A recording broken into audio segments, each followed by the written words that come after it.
Hey there, good people. What's going on? Hey, it's Brian Anderson-Payne, and here I am for your 3-minute message on Failure Ain't Final. By now, you know the book is coming in spring. I hope you are every bit as excited about this as I am. I am really excited about what's going to take place. Hey, listen, I'm going to get right into it. I've received some messages and inbox messages from some of my new friends on Facebook. Thank you guys for chiming in. The question has been, Brian, we're loving this message. I mean, I think it's incredible how you're putting this message out there that failure ain't final.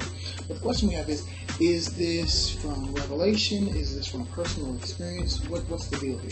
Well, I want to tell you it's all of the above. Certainly, there's been a whole new level of fresh revelation for me, fresh insight and all of that. But on the other side, I mean, I have experienced some major failures in it. I mean, some major missteps. So strong that they have made me feel like maybe ministry isn't the area for me. I mean, I don't know if you've lived until you felt like, okay, God, you really, I told you this in the beginning, but I'm telling you again now, you really made a mistake with me. You met the guy next to me or the girl back there.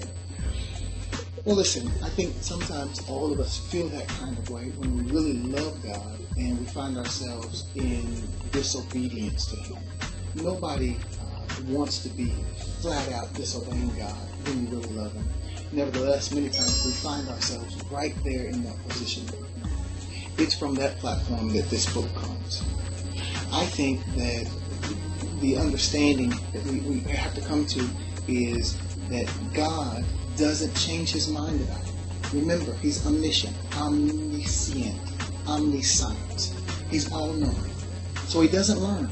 Because if He learns, that means there's something that He didn't know. And if He didn't know something, He's not qualified to be God.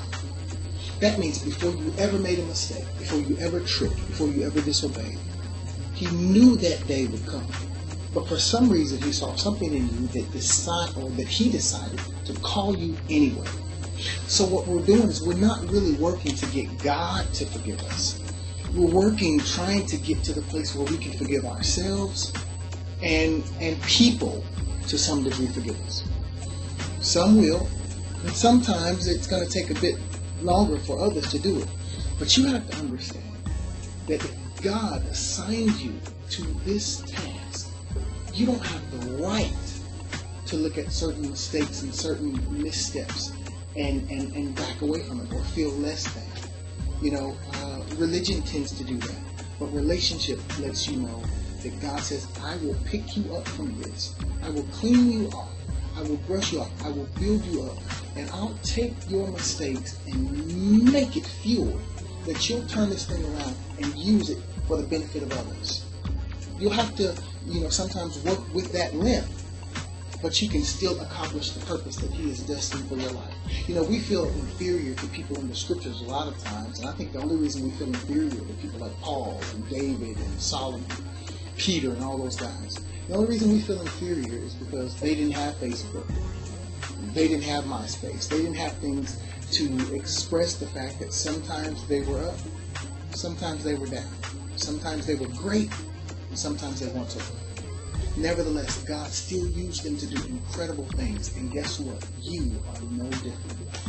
I'm here to tell you, no matter what you've done, no matter where you failed, no matter where you messed up, if you're still trusting God with your life, failure ain't final. Join the YouTube page and stay in touch. I'll talk to you soon.